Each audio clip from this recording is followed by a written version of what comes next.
You ever wonder what real silence feels like? Not the kind you get when the power goes out in the city, or you're the last car in the office lot. No, I'm talking about that mountain silence. The kind that sinks into your bones, hums through the timber and creek beds, the kind you can feel pressing on your skin. You can almost hear your own heartbeat. If you're lucky, that's the only thing sneaking up on you. That was my life, and hell, I'd earned it. 50 acres of Montana solitude, 3 miles from the nearest stretch of pavement, 15 from the HOA border. At least, I used to think so. I had a rhythm. Up with the sunrise, coffee in my left hand, bolt action .308 over my right shoulder like it was just part of my bathrobe. Take the dogs out, feed the hens, get the forge going, just another day for Dan Shaw. But let me tell you, nothing kills a peaceful morning faster than tires on gravel that shouldn't have any tracks but your own. That sound, low, slow, deliberate, made the hair on my arms stand up. I set my coffee on the porch rail and stared down into the hollow. 2 blacked-out SUVs, shiny enough to blind you, gliding through the trees like they didn't know the meaning of rough road. 6 men piled out, all muscles and tactical vests, one with a clipboard, one with a crowbar, another in aviators eyeballing my cabin like it was a bank he'd cased last night. They didn't knock. They didn't wave.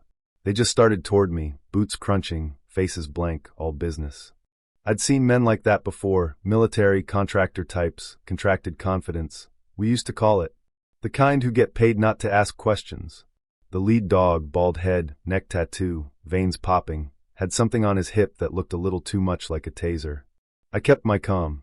Stepped back inside, slid open my hidden bench drawer, and picked the rifle that meant business, not for show, but for quiet intimidation at range. Circled behind the woodpile, got a clear view of their little parade, then called out, "Gentlemen, I'd rethink your approach." My voice carries in the hills, old army trick. They all froze, except one who reached for his belt. I chambered around, not firing, just letting the sound work for me. Back up, 10 paces. Now. The click of a bolt will reset a man's priorities real fast. Most of them complied. Confusion and cockiness both fading quick. "Who sent you?" I called. The bald one finally spoke up, hands half up. "We're here on behalf of Eagle Ridge HOA. This property's in violation of structural codes. We're authorized to inspect." I actually laughed, couldn't help it.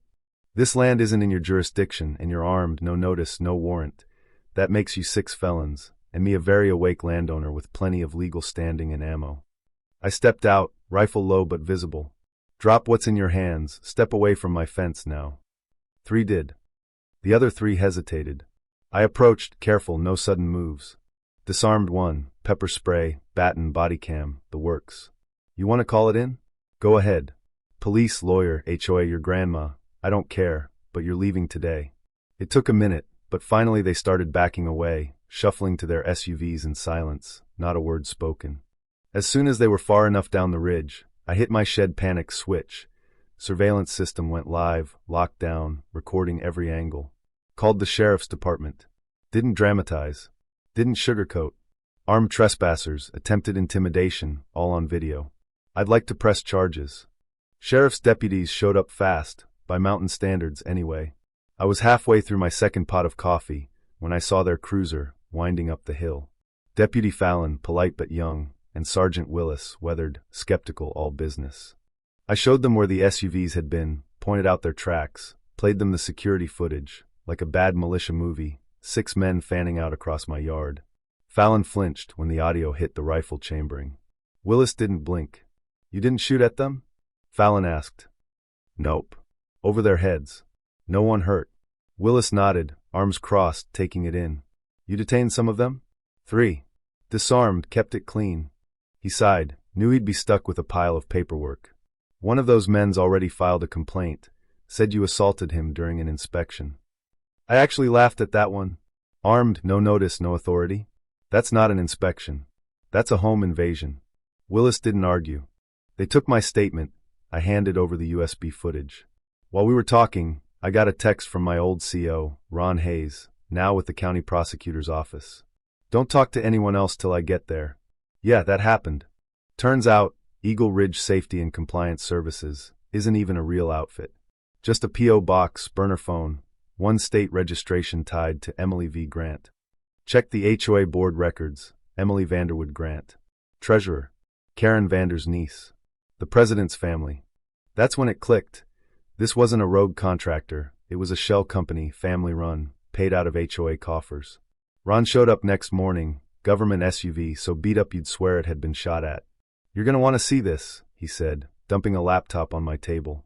They'd paid out 75 grand to this compliance crew in a year. More than for roads, more than for snowplows, more than utilities. "That's not maintenance," Ron said. "That's fraud." Every payment signed by Karen Vander and her niece. No other board signatures. "If we push, they'll crack," he said. "But we need more." He brought in Clara Lopez, a PI from Billings, calm, quick, no wasted words. She started interviewing neighbors. Stories started pouring in. Karen bragging about getting rid of the woodsman. Pressuring people to sign complaints about constant rifle fire and barking dogs. All lies. One neighbor forwarded an email from Karen. "This will look like an inspection.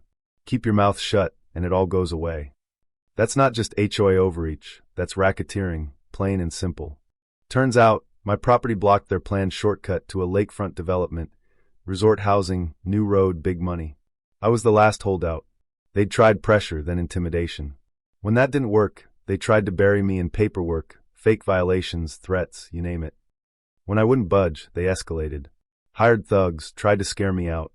I sent everything, every doc, every photo, every video, to the county commission, local news, the attorney general. Told my story straight. You want to come after a man's land, you better pack a lunch. The news ran with it, front page. Hunter claims HOA organized armed raid. Even my ex-wife called just to ask, "What the hell did you do now?" The attention was hot, but it kept the snakes in the grass where I could see him. Then came the real twist. One of the inspectors, Marcus Willard, flipped. Came forward, spilled the whole thing. Karen personally promised him and his crew cash under the table, bonuses for results, maps. Fake IDs. Told them, make him uncomfortable. Get him scared. That was it. Signed statement, sworn and notarized, dropped on the county DA's desk. Karen tried to spin it. Showed up herself, all sunglasses and white pantsuit, clutching a clipboard like it was a shield. "You've created quite the stir, Mr. Shaw," she called, that voice just dripping with fake concern.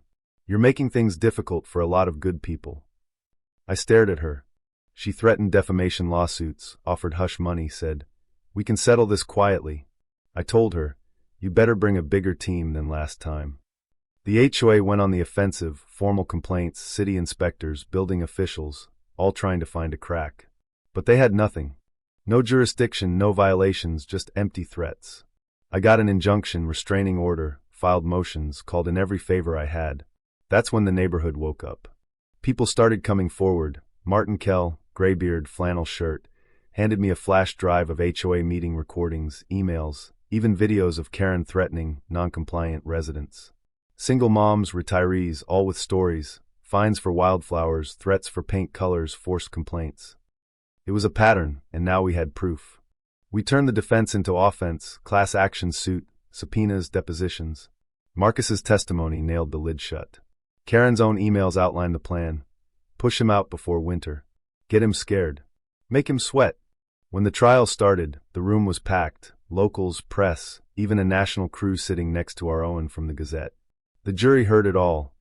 The video of the inspection, the audio of the warnings, the financial records, the neighbors' stories, the confession from Marcus.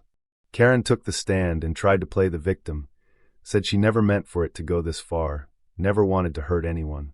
But then Lyle, my lawyer, read her own words.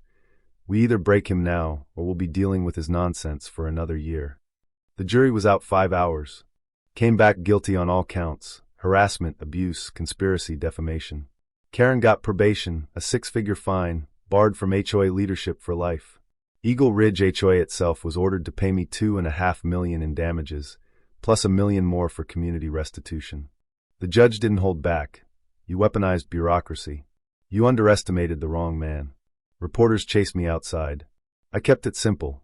I didn't win. The law did. I just held the line. Went home, poured a coffee, sat on my porch, listened to the wind in the pines. Spring came slow that year, but the snow melted eventually. I built a new sign by the drive. "This is free land, governed by law, not fear." Folks started coming around, asking real questions. How to protect their property, how to fight for what's theirs, how to stand up even when the whole damn system tells you to sit down. So here's what I tell them. You don't need a lawyer first. You need a spine, a notebook, and the guts to stand up and say, "Not today." And if you ever feel alone in that fight, remember, there's always someone out there ready to remind the world what justice really means. So tell me, have you ever had to hold your ground when nobody else would?